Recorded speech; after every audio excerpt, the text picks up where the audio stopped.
नमस्कार, कैसे आप सब। सत श्री अकाल सारे नो। चलिए अपनी आगे की सीरीज को कंटिन्यू करते हैं। अभी तक हम लोगों ने दिल्ली सल्तनत के अंदर गुलाम वंश, उसके बाद हमने खिलजी वंश, उसके बाद हमने तुगलक वंश आज से शुरुआत करना है। ठीक है, तुगलक और सैयद को खत्म करेंगे आज हम लोग। तो फटाफट जुड़िए आप लोग, फिर स्टार्ट करते हैं इस सेशन को। I will wait for some time, थोड़ा सा वेट कर रहा हूँ आप लोगों के लिए, then we will start this session. ठीक है, इंपॉर्टेंट टॉपिक रहेगा क्लास आज का पेपर में। इसमें से क्वेश्चन हमें देखने को मिलते हैं जब हम तुगलक्स के बारे में पढ़ते हैं, चाहे हम मोहम्मद बिन तुगलक के बारे में पढ़े, फिरोज शाह तुगलक के बारे में पढ़े। इसी समय तैमूर ने भी भारत पर आक्रमण किया था। तो बड़ा इवेंटफुल सा वंश है तुगलकों का, बड़ा इंटरेस्टिंग भी, बड़ा हास्य व्यंग यहाँ रहेंगे हमारे बीच में। ठीक है, तो फटाफट जुड़िए आप, जैसे जैसे आप जुड़ते जाए प्लीज अपनी अटेंडेंस मार्क करते रहिए। ठीक है, सो गुड मॉर्निंग एवरीबॉडी।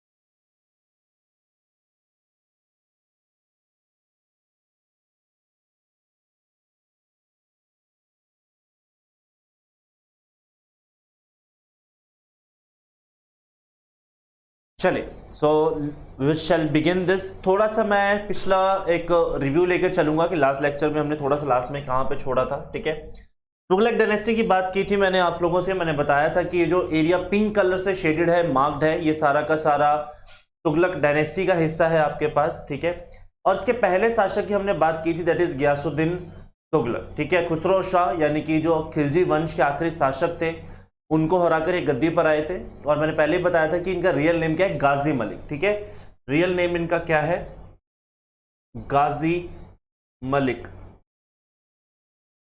ठीक है, और ये ऑलरेडी अलाउद्दीन खिलजी के समय में सर सेनापति हुआ करते थे। ठीक है, अब जो इतनी हार्श पॉलिसीज आपके अलाउद्दीन खिलजी ने शुरू की थी, उसको इन्होंने थोड़ा सा कम कर दिया, उसको लिबरल कर दिया था। बिकॉज ही पर्सनली थिंक्स कि इसका ना कोई पॉलिटिकल एडवांटेज नहीं है। ठीक है, मतलब जनता के बीच में इतना उनको हार्श करके रखना, मतलब there is no benefit of doing that, है ना। तो इन्होंने आते ही अलाउद्दीन खिलजी की जो पॉलिसीज थी उसको लिबरल करना शुरू कर दिया था। ठीक है, साथ के साथ इन्होंने बहुत सारे कैनाल्स और फेमाइन पॉलिसीज भी थी वो बनाई थी। इनफैक्ट ये पहले सुल्तान थे जिन्होंने फेमाइन पॉलिसी को बनाया कि अकाल के समय पर राजा किस तरीके से रेवेन्यू कलेक्शन करेगा।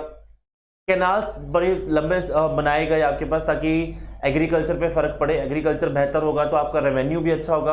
रोड्स कंस्ट्रक्ट किए गए ताकि ट्रेडिंग के अंदर आप काम कर सको। ठीक है, देन फर्दर मैंने बताया था कि इन्होंने तुगलकाबाद की नींव रखी थी। Tughlakabad is in Delhi itself. ठीक है, और उसके बाद इन्होंने इसको अपनी राजधानी भी बनाया था। दिल्ली की राजधानी बदल रही है। ठीक है, that is in Tughlakabad. He has troubled some relation with सूफी संत शेख निजामुद्दीन औलिया। वैसे तो काफी बड़ी बात है, मैं अभी पॉइंटर में खत्म कर देता हूँ। एक्चुअली हुआ यह था कि निजामुद्दीन औलिया को पिछले राजाओं ने और काफी सारे लोगों ने बहुत ज्यादा चैरिटी दी थी। ठीक है, he has abundance of wealth. तो ये जाके उनसे पैसे मांग लेता है कि भैया लाओ पैसे दो मेरे। तो निजामुद्दीन कहते हैं बेटा यहाँ से बाहर निकलो, आपका यहाँ पे कोई नहीं है, ये दान है, हक है मेरा जो मुझे मिला है, that is of the in the term of charity, खैरात के फॉर्म में मुझे मिला है, आप इसे नहीं ले सकते, इसके ऊपर टैक्स लगाना या इसको वापस लेने का आपको मेरे से कोई अधिकार नहीं है। ठीक है, तो यू विल सी कि these two guys have some troublesome relations. ठीक है, निजामुद्दीन औलिया एंड गयासुद्दीन तुगलक। ठीक है, अब यहाँ पे होता क्या है कि गयासुद्दीन तुगलक एक एक्सपीडिशंस को शुरू करते हैं। वो कुछ साउथ में जाते हैं जहाँ पे जैसे वारंगल है, वो वारंगल को वो नाम देते हैं सुल्तानपुर। ठीक है, ऐसे ही वो बंगाल की तरफ जाते हैं। तो बंगाल से जीतकर जब वो दिल्ली की तरफ वापस आते हैं तो उन्होंने निजामुद्दीन औलिया को मैसेज भिजवाया होता है कि भैया मेरे आने से पहले दिल्ली छोड़ देना। तो निजामुद्दीन कहते हैं बेटा दिल्ली हजूर दिल्ली दूर है अस्त, कि अभी दिल्ली बहुत दूर है आप पता नहीं दिल्ली पहुंचोगे या नहीं पहुंचोगे। गुड मॉर्निंग महक, गुड मॉर्निंग एवरीबॉडी। ठीक है ना, कि आप पता नहीं पहुंचोगे नहीं पहुंचोगे, कोई गारंटी नहीं है। मुझे निकालना तो बात की बात है, पहले तुम तो पहुंचो, मुझे उम्मीद नहीं तुम पहुंचोगे यहाँ पे। और मैं लास्ट लेक्चर में बात कर भी रहा था कि गयासुद्दीन तुगलक की जो डेथ है वो मिस्टीरियस रही है आपके पास। मिस्टीरियस इन द सेंस कि इनके जो बेटे हैं जोना खान, उन्होंने ही इनको एक हाई पवेलियन से गिराकर इनकी डेथ कर दी थी, इनकी मौत हो गई थी। ठीक है, आई एम ऑलरेडी गुड बेटा, आई एम वेरी फाइन। तो यहां से आपको दिखेगा एक तख्ता पलट होगा। ठीक है, और आज से ही अब अभी से हमारा पहला लेक्चर शुरू होगा। हम आज का टॉपिक हम लोग स्टार्ट करेंगे। ठीक है, ये हमने लास्ट लेक्चर में भी कर लिया था। तो मोहम्मद बिन तुगलक, रियल नेम जौना खान है, भारत के इतिहास में सबसे बुद्धिमान मूर्ख राजा कहे जाते हैं आपके पास मोहम्मद बिन तुगलक। बड़ी विचित्र पर्सनैलिटी है, आज इनके बारे में डिस्कशन करेंगे, बात करेंगे, ठीक है। ध्यान से सुनिएगा, मजे लीजिएगा, बड़ा मजेदार रंगदार आदमी है। सबसे पहले is a very attractive character in the history of medieval India owing to its ambitious schemes and novel experiments. अपने किए गए कुछ पॉलिसी मेकिंग्स, अपने कुछ एक्सपेरिमेंट्स, कुछ स्कीम्स उनके लिए बड़े प्रचलित रहे, ठीक है। वो था ना चड्डी पे गड्डी ऑफर, है ना, तो ऐसा ही कुछ है, 21 दिन में पैसा डबल, ऐसी ऐसी स्कीमें जो आप लोगों ने सुनी है आज के टाइम में, ऐसी कुछ स्कीमें उस समय पर भी चल रही थी। मैं आगे जाके डिस्कस करूंगा कि क्या स्कीम्स हैं। But he was a very tolerant in the religious matters. एक राजा के तौर पर इनकी एक बड़ी खासियत है कि रिलीजन के मामले में बड़े टॉलरेंट। इनफैक्ट पहले राजा जो होली के उत्सव में हिंदुओं के साथ सम्मिलित हुए थे वो मोहम्मद बिन तुगलक ही थे, ठीक है। याद रखिएगा इस पॉइंट को। कई बार ऐसे फैक्चुअल क्वेश्चंस आपको एसएससी में, पंजाब के एग्जाम्स में पूछ लिए जाते हैं कि पहला सुल्तान जिसने हिंदुओं के साथ मिलकर होली बनाई थी वो आपके पास कौन है? मोहम्मद बिन तुगलक है आपके पास, ठीक है। Mohammad bin Tughlaq is the guy who did this. He maintained the diplomatic relations far off countries like Egypt, China and Iran। अब इसने बहुत जगह पे ना अपने डिप्लोमेटिकल रिलेशन सेटअप किए, ट्रेडिंग करता था, गिफ्ट्स बेचता था, वहां के लोग यहाँ आते थे, ठीक है। तो there is exchange of culture and trade every time between these far countries, ठीक है।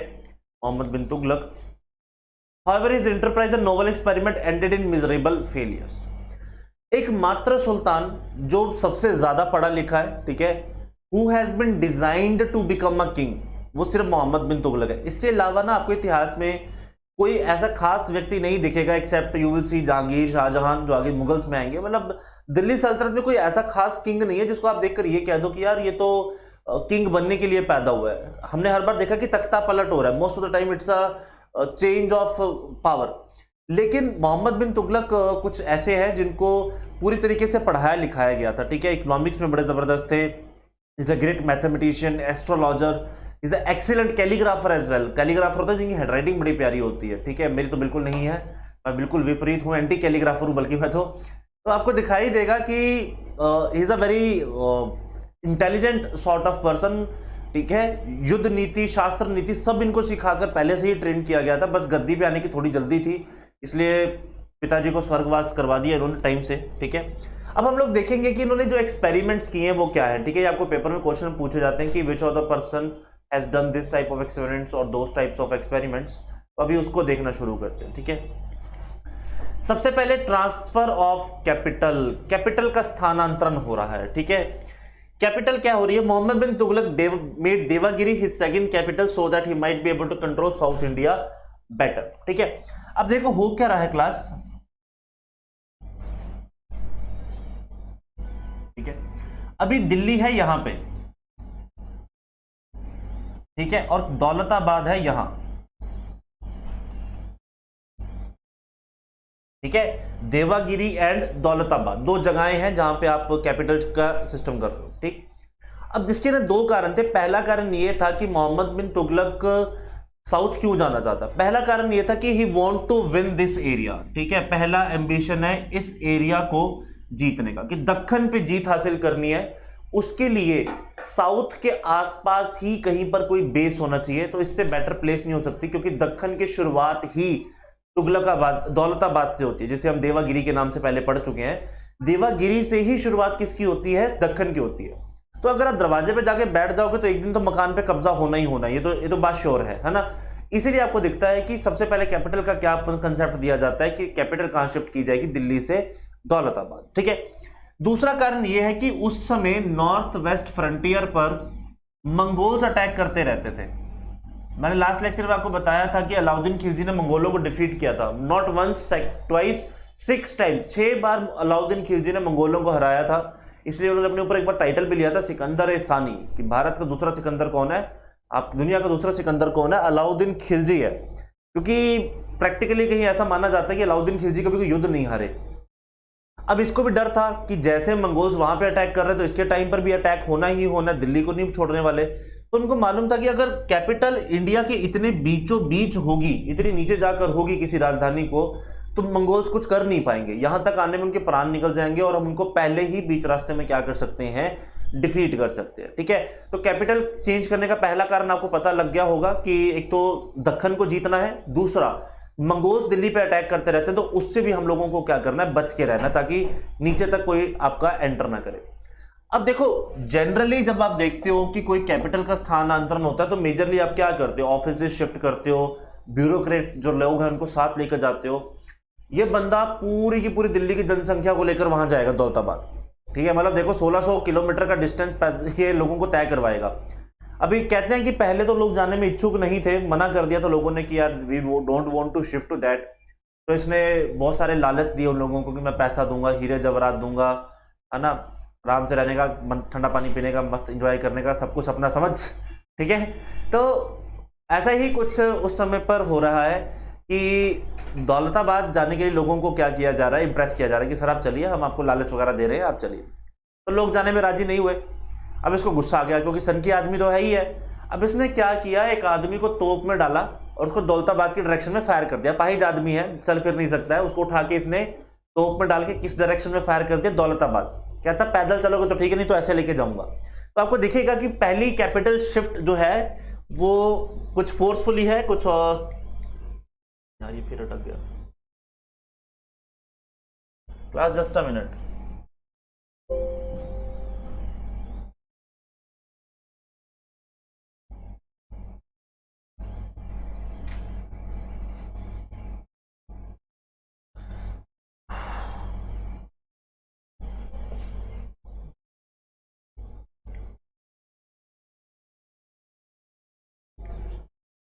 ठीक है जी।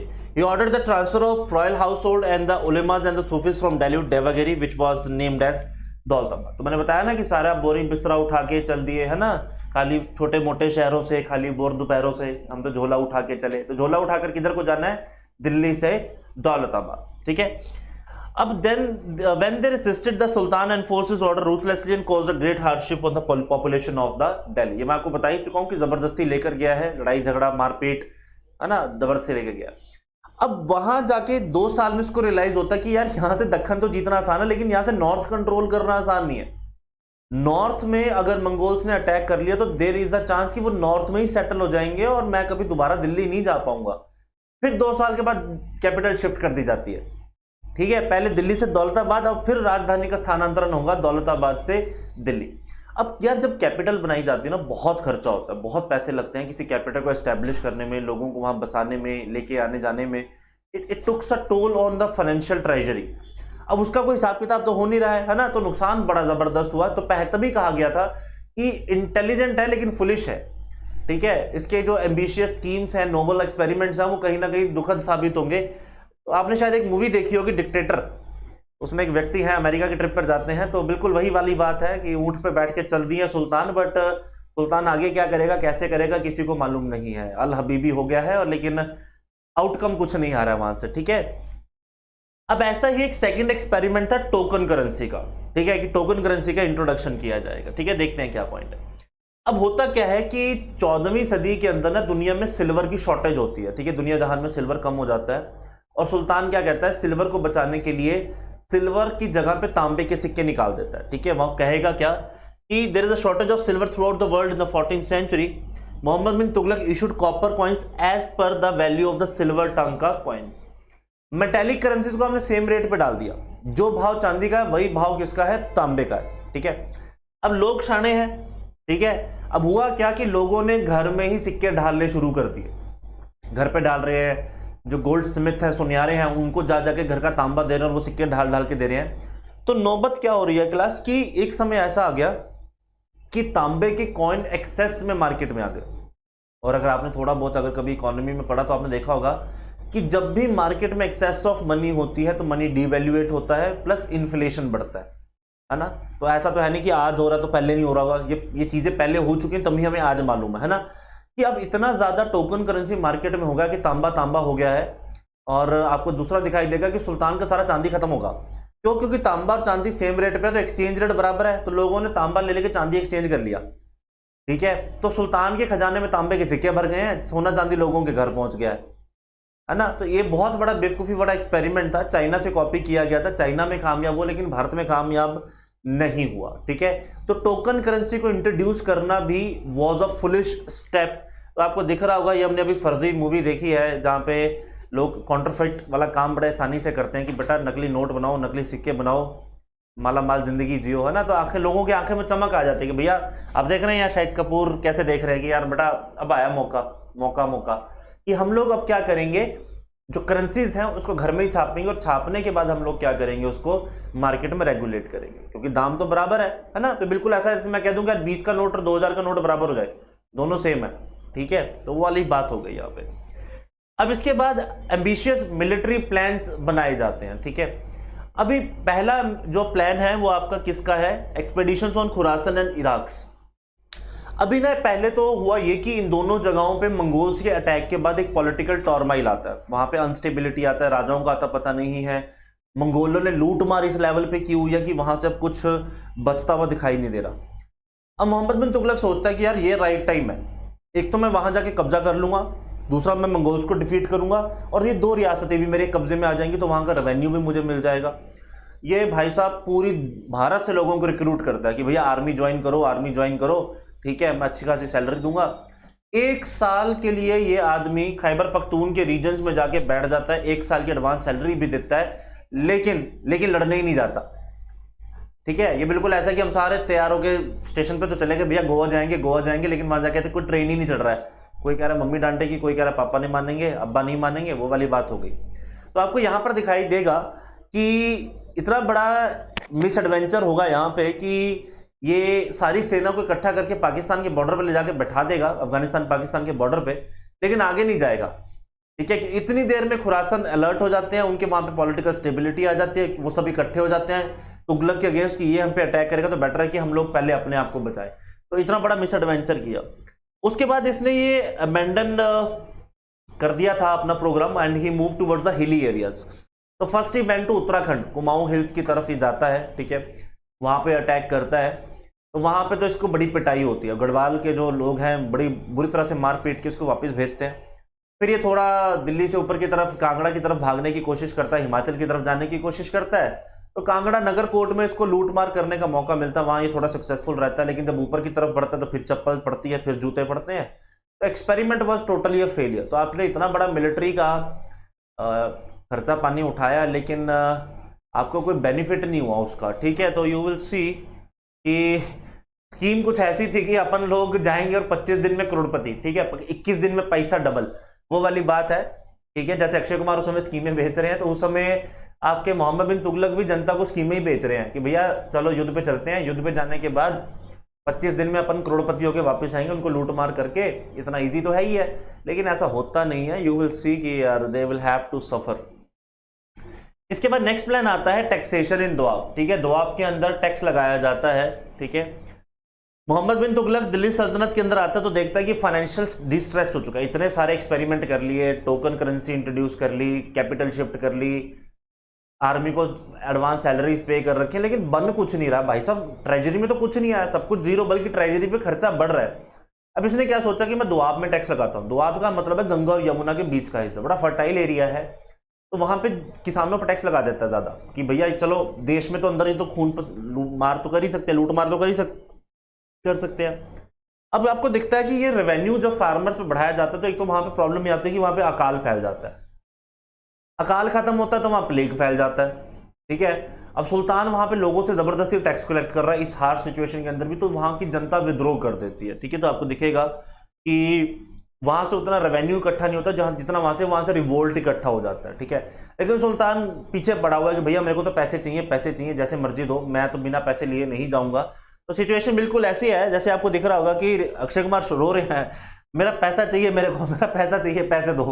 तो हेरा फेरी में आपने देखा होगा कि अक्षय कुमार अपने पैसे के पीछे रोना शुरू कर दे, मुझे नहीं पता 21 दिन में पैसा डबल होना था, जैसे मर्जी लाओ, लक्ष्मी चिटफंड घोटाला, तो आपको दिखाई देगा। तो ऐसा ही कुछ चल रहा है वहां पर भी कि सुल्तान जनता के सामने दुआब में रो रहे हैं, मुझे नहीं पता, मेरे पैसे चाहिए, मुझे नहीं पता, मेरे को मेरे पैसे दो वरना मैं घर नहीं जाऊंगा आज, ठीक है।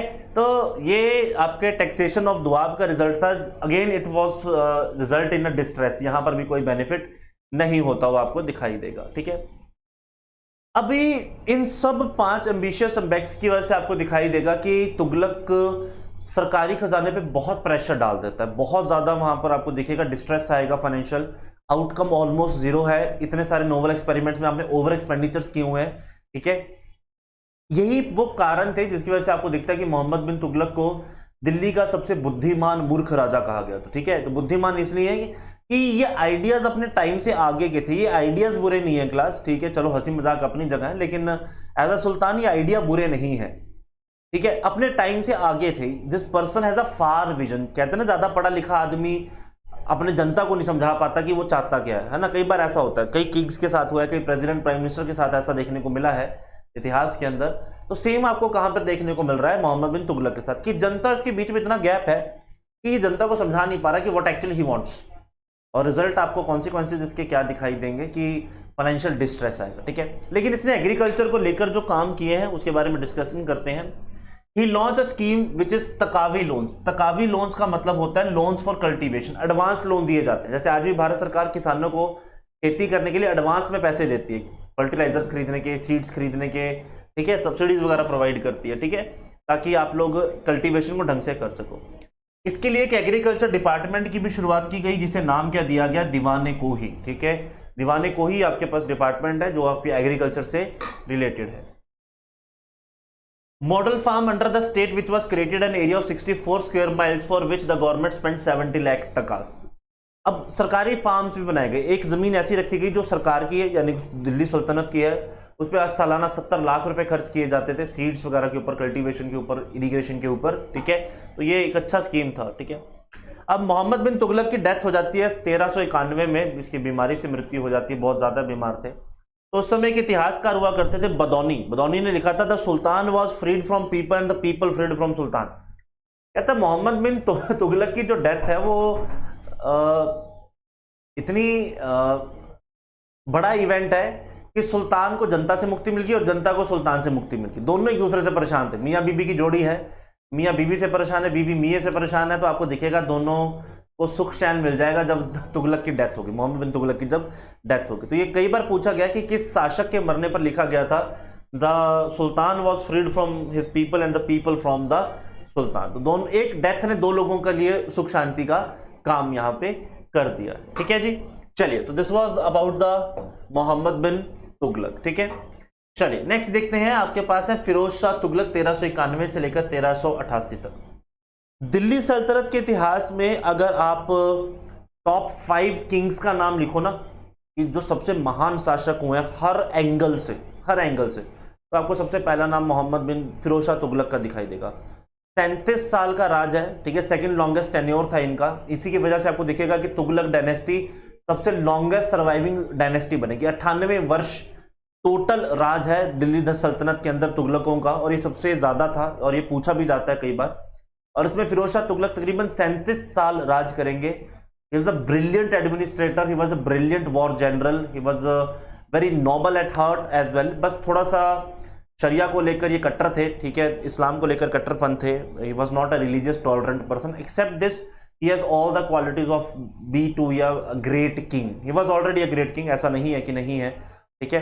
अब ये बंदा पहले तो गद्दी पर नहीं आना चाहता था, कारण है he was not into this political stuff। Mohammad का कजन है, तो नोबल्स को लगता कि यार बढ़िया आदमी है, इसको गद्दी पर बिठाते हैं, we will see कि what can be done। He was Muhammad's cousin, he was chosen by the sultan by the nobles। गद्दी पर अपने बिठाया जाता है। He tried to appease everybody, he cancelled the loan of peasant which has been advanced by the predecessors। अब ये देखता है कि जो लोन्स वगैरह दिए हुए हैं वो लोन्स कैंसिल कर दिए जाते हैं, सबको ठीक ठाक रखता है, जो फालतू का उधार है वो उधार वो खत्म कर देता है। तो एक तरह से आज की डेट में जैसे आपके नेता आपने देखा होगा कि इसको बोलते हैं आपके किसानों के जो लोन माफ कर दिए जाते हैं, ठीक है, तो कुछ ऐसा सा ही उस समय पर इसने भी किया था, ठीक है। He did not give any harsh punishment and banned the inhuman practice like cutting hand, nose, etc। अब होता क्या था कि दिल्ली के अंदर ना बड़ी कॉमन प्रथाएं थी, हाथ पैर नाक काट देने की। जैसे मोहम्मद बिन तुगलक के बारे में एक बात फेमस थी, बदौनी ने ही लिखा था कि अगर किसी दिन तुगलकाबाद के गेट पर कोई लाश या खून ना मिले ना, तो समझ लेना सुल्तान दिल्ली में नहीं है। तुम्हें जानना ना सुल्तान दिल्ली में है या नहीं है, तो बस तुगलकाबाद का जो मेन एंट्रेंस गेट है उसको देखो, वहां अगर शाम तक कोई लाश मिल जाती है, किसी का खून मिल जाता है, तो समझ लेना सुल्तान दिल्ली में है, अदरवाइज दिल्ली में सुल्तान नहीं है। तो ये फेमस था मोहम्मद बिन तुगलक के बारे में कि हाथ पांव नाक कटवाने में बड़े सनकी थे। इनफैक्ट बदौनी ने लिखा था कि एक बार दो लोग उनके पास न्याय मांगने आए, एक ने दूसरे के ऊपर इल्ज़ाम लगाया कि इसने चोरी की है, तो दूसरा बंदा रोने लग गया। वो इतना रोया, रोते रोते वो सुल्तान के पैरों में गिर गया और सुल्तान को गुस्सा आया, उसने तलवार उठाई, उसे गर्दन ही काट दी। उसने पूछा कि यार रोता ही बहुत है यार, इतना कौन रोता है, ठीक है। तो अभी उसके बाद आपको दिखता है कि वो अपने दरबारियों से पूछता हुआ क्या था, कहता यार सर इसके ऊपर चोरी का इल्जाम था। कह रहे रो रहा ना यही होगा। तो बैठे बैठे बंदा मार दिया यार, ये भी नहीं सुन रहा कि हुआ क्या है क्या नहीं हुआ है, ठीक है।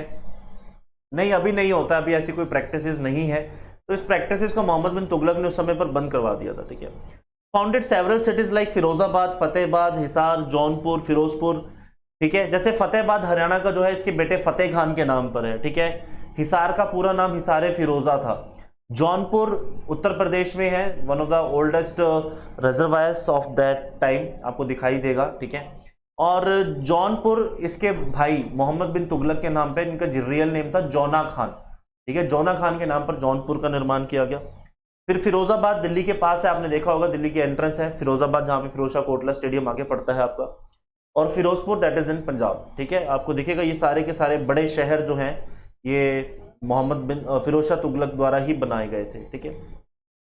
He wrote his autobiography that is Fatuhat Firoz Shahi, very important. बड़े कम सुल्तान ऐसे हुए जिन्होंने अपनी जीवनी खुद लिखी हो। He was a brilliant writer as well. तो इन्होंने अपनी जीवनी को जब लिखा था तो उसको नाम क्या दिया, फतोहत फिरोज शाही, ठीक है। फतोहत फिरोज शाही नाम का इन्होंने अपनी जीवनी लिखी थी यहाँ पर, ठीक है, मोहम्मद बिन फिरोज शाह तुगलक, ठीक। और फर्दर दीवाने खैरात बनाया जाता है, special creation of Firoz for helping the poor Muslim parents in the marriage of their daughter, ठीक है। हम लोग ना खैरात को समझते हैं कि किसी को मतलब भीख दिया, खैरात का मतलब दान होता है, ठीक है, किसी को हेल्प करना। तो इसने गरीब महिलाओं की शादी करवाने के लिए डिपार्टमेंट शुरू किया था जिसे क्या नाम दिया गया है, दीवाने खैरात, ठीक है। Being improving the quality of cultivation, a large number of gardens were laid out by sultan, काफी सारे गार्डन्स बनाए जाते हैं। Most remarkable contribution of Firoz is that to flip the agriculture was the scheme of artificial irrigation in which excavation of canals occupied in important places. 4 बड़ी उस समय नहरें थी दिल्ली को जोड़ने के लिए जो इस बंदे ने बनाई। जैसे यमुना को जोड़ा हिसार वाले रीजन से, ये आज भी है, इसको वेस्टर्न यमुना कैनाल कहा जाता है हरियाणा के अंदर। तो ये कैनाल उस समय आपके फिरोज शाह तुगलक द्वारा बनाई गई। तो 4 बड़ी कैनाल्स का निर्माण करवाया था इसने ताकि एग्रीकल्चर जो है उसको अच्छे तरीके से सस्टेन करवाया जा सके, ठीक है। He levied the taxes strictly as per the Islamic law. Jizya was strictly imposed on non-Muslims, including Brahman. Many un-Islamic taxes were abolished by him. अब सारा सिस्टम मैंने बताया शरिया के अकॉर्डिंग चल रहा है, शरिया ही मेन कानून है आपके देश का। तो जजिया लागू कर दिया जाता है, ठीक है, कि अगर आपको हिंदू रहना है तो आपको जजिया पे करना पड़ेगा, otherwise get converted to Islam, otherwise keep on paying the taxes. इससे पहले के राजाओं ने भी जजिया लगाया था लेकिन उन्होंने ब्राह्मणों पर नहीं लगाया था, ब्राह्मण्स को एग्जम्प्ट किया हुआ था। बट यहां पर आपको देखिएगा कि ब्राह्मण भी अब जजिया क्या कर रहे हैं, पे कर रहे हैं, ठीक है। बच्चे मैरिज वाला पॉइंट ये है कि अगर आप गरीब परिवार से बिलोंग करते हो तो आप सुल्तान ने एक डिपार्टमेंट बनाया जिसे नाम दिया दीवाने खैरात। आप उस डिपार्टमेंट से जाके लोन ले सकते हो, आप पैसे ले सकते हो, आपको लोन वापस भी नहीं करना है, इट्स अ फ्री चैरिटी है। जैसे आज भी देखा ना, कन्याओं के विवाह करवाए जाते हैं, मुफ्त में विवाह करवाए जाते हैं, ठीक है। तो वैसा ही स्कीम है उस समय के अंदर, ठीक है। चलिए, इसी के साथ इसने दारुल शाफा भी खुलवाए थे क्लास, ठीक है। मैं कुछ पॉइंट्स एक्स्ट्रा लिख रहा हूं, ये लिख लेना। दारुल शाफा, ठीक है, दारुल शाफा होता है चैरिटेबल डिस्पेंसरी जहां लोगों का मुफ्त इलाज किया जाता है, ठीक है। दारुल शाफा का निर्माण करवाया था, ठीक है। इसके अलावा इन्होंने कुतुब मीनार को रिपेयर किया था, ठीक है। कुतुब मीनार के ऊपर बिजली गिरी थी, उसकी रिपेयरिंग का काम भी किसने किया था, फिरोज शाह तुगलक ने किया था, ठीक है। 1,80,000 गुलाम थे इसके पास क्लास, और इस डिपार्टमेंट को नाम दिया जाता था दीवाने बंदागन, ठीक है। नाम क्या दिया गया है, दीवाने बंदागन, दीवाने बंदागन, ठीक है। ये सारे कुछ एक्स्ट्रा पॉइंट्स हैं, आप इसको याद रख सकते हैं, कई बार पेपर में ये पूछ भी लिए जाते हैं, ठीक है। फिरोज शाह तुगलक, ठीक है। और ये was the first sultan to impose irrigation tax. Irrigation के ऊपर टैक्स लगाने वाले ये पहले थे, इसे शब हक कहा जाता था। ठीक है, कि अगर आपको कैनाल या उसका पानी इस्तेमाल करना, सिंचाई का पानी इस्तेमाल करना खेती बाड़ी के लिए, तो आपको उसके टैक्सेस पे करने पड़ेंगे। उसे शर्ब हक कहा गया था। ठीक है, शर्ब होता है पानी, पानी के ऊपर हक, हक मतलब टैक्स। ठीक है, तो उसको इन्होंने वहां पे इंट्रोड्यूस किया था। ठीक है, चलिए एक बार यहां तक बता दीजिए, क्लियर है क्लास, फिर आगे कंटिन्यू करते हैं।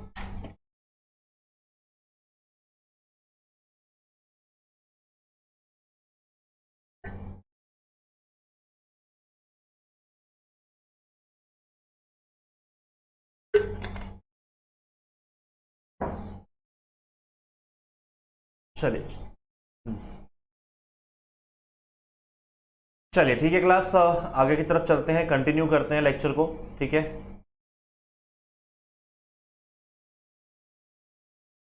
How to remember these names. यार आपको 3-4 बार तो पढ़ना पड़ेगा, आप 3-4 बार पढ़िए, उसके बाद आपको याद हो जाएगा। अगर आप नहीं पढ़ोगे तो ऐसे एक बार में तो हमें भी याद नहीं हुए थे यार, हमें भी बहुत बार पढ़ना पड़ा है तो याद हुआ है। ये तो नतीजा यही है कि इसको पढ़ो, पढ़ोगे तो डेफिनेटली आपको दिखेगा, ये आपको याद हो जाएंगे। ठीक है, you have to keep on revising this words. ठीक है, क्योंकि ये फेमिलियर नहीं हो ना आप लोगों की लैंग्वेज के, कॉमन वर्ड नहीं है।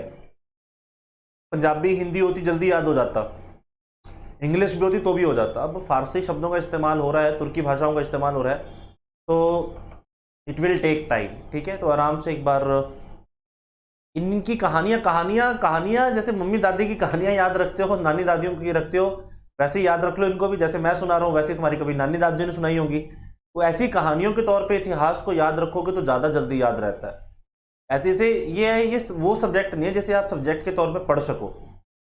ठीक है, ये है ही कहानियां, इस कहानियों की फॉर्म में जितना याद रखोगे उतना बेहतरीन रहेगा ये सिस्टम। ठीक है, चलिए अब इसी समय में आपको दिखता है कि एक मंगोल के अंदर एक बड़ा लीडर निकलकर सामने आता है 33 वर्ष की आयु में, that is Timur Lang. Chaghatai Turks का राजा बनता है। ठीक है, सेंट्रल एशिया से शुरुआत होती है और अफगानिस्तान तक सारा राजपाट इस बंदे का बनता है, और तैमूर के बारे में फेमस था, जहां जाता है आग लगा देता है। ठीक है, ही कंप्लीट्स इन मास डिस्ट्रक्शन। प्लस इसको ये मालूम था कि अगर दुनिया में काबिज होना है ना, दुनिया मतलब उस समय देखो पूरा अमेरिका अमेरिका की तो बात नहीं हो रही है, दुनिया उस समय पर वही लैंड एरिया जिससे आप कनेक्टेड हो, एशिया वाला रीजन। अभी वहां पर इस बंदे की सोच ये है कि यार अगर दुनिया जीतनी है ना तो हिंदुस्तान का तख्त हाथ में होना जरूरी है, हिंदुस्तान को घुटनों पे लाना जरूरी है, क्योंकि आपके पैरेलल में कोई बड़ी पावर नहीं हो सकती। और हिंदुस्तान उस समय बहुत बड़ी पावर थी। तुगलकों के अंदर आपको दिखेगा कि पैसे की कोई कमी नहीं है, एडमिनिस्ट्रेशन पॉइंट ऑफ व्यू से आप बहुत एक्सपेंड कर चुके हो। तो from that perspective you will see कि it is very very important कि आप इंडिया को काबिज करते। तो ये बंदा जर्नी शुरू करेगा तैमूर लंग।